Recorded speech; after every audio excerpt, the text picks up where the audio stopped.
Howdy, folks. Tonight we're talking about danger, the kind of danger that comes with unchecked power, the kind wielded by a man who once ran a baseball team and then became the leader of the free world, George W. Bush. Some folks might say you can't judge a president by how he ran a state.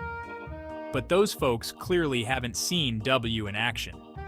He wasn't big on compromise unless it involved compromising the environment for oil drilling. Surely when he became president, he'd tone it down, right? Embrace diplomacy? Nah. Turns out, you can take the boy out of Texas, but you can't take the Texas-sized ego out of the boy. W brought that same swagger to the Oval Office. He even brought his own bullhorn. And just like that, folks, the Lone Star State's brand of tough-talking, shoot-first-ask-questions-later diplomacy became America's new brand. Yeehaw, more like yikes. Now, I'm just a humble talk show host, but I do remember this thing called the Constitution. It's got all these fancy words about checks and balances, separation of powers, boring stuff. But one thing in there always stuck with me. Congress gets to declare war, not the president. Congress. But W, well, he didn't seem too keen on reading all those long, complicated documents. Whatever the reason, he seemed to miss that whole Congress declares war memo. Instead, he took the authorization for use of military force and stretched it further than a pair of Lucille Bluth's jeggings. Suddenly, we weren't just fighting Al-Qaeda. Nope, we were waging a global war on, terror. And just like that, the balance of power tipped, and not in the direction our founding fathers intended. You know what's scarier than a monster hiding under the bed? A president who invents monsters under the bed so he can look tough fighting them?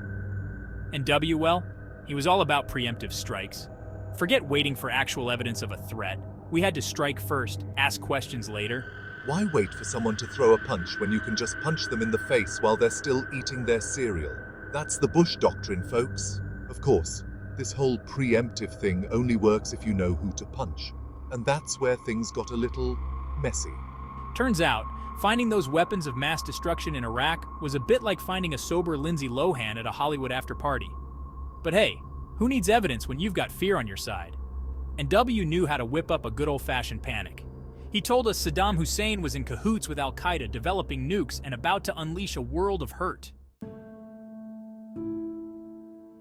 Section 4, mission accomplished. Just kidding, from one war to another.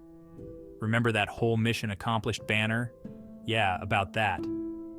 Turns out declaring victory is a tad premature when you've just kicked off a war that'll last longer than your presidency. And as the quagmire in Iraq deepened, so did the irony. We went in looking for WMDs, but all we found were more problems. The insurgency grew stronger, sectarian violence exploded, and the whole place descended into chaos.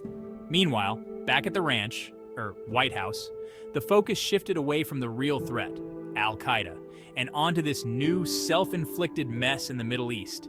It's like going to the doctor for a sniffle and ending up with open heart surgery. But hey, at least we got rid of Saddam, right? Of course, the fact that he had nothing to do with 9/11s and his removal created a power vacuum that spawned even more extremism, well, that's just a minor detail. Section 5, the real axis of evil. Turns out, it's a mirror. Now, I'm not one for deep thoughts. I get most of my philosophy from fortune cookies and bumper stickers. But even I can see the irony in W's whole war on terror shtick. He built his presidency on fighting evil. He stared down dictators, faced down terrorists, and told anyone who'd listen that America doesn't negotiate with evil. We defeat it. But here's the kicker. In the process of fighting evil, he ended up doing some pretty, evil things. Invading a country on false pretenses, justifying torture in the name of freedom, eroding civil liberties under the guise of security. That's not exactly what I'd call good versus evil. Sounds more like evil versus slightly different evil. It's enough to make you wonder, who's the real villain in this story? The dictator with the creepy mustache or the cowboy president who promised to keep us safe but ended up making the world a whole lot more dangerous? Section 6, the most dangerous game, and the winner is, a spoiler alert, it's us. So there you have it, folks, the legacy of W's brand of cowboy diplomacy. A legacy built on fear, aggression, and a whole lot of misguided bravado. A legacy that proved one thing: sometimes the biggest threat to our safety isn't some far-off enemy.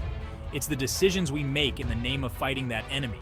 It's the fear we let consume us. It's the leaders we blindly follow into wars built on lies. In the end, the most dangerous person on Earth isn't always the one with the biggest guns or the scariest rhetoric. Sometimes, it's the one who claims to be protecting us, all while chipping away at the very freedoms that make us worth protecting. And that, my friends, is the real danger.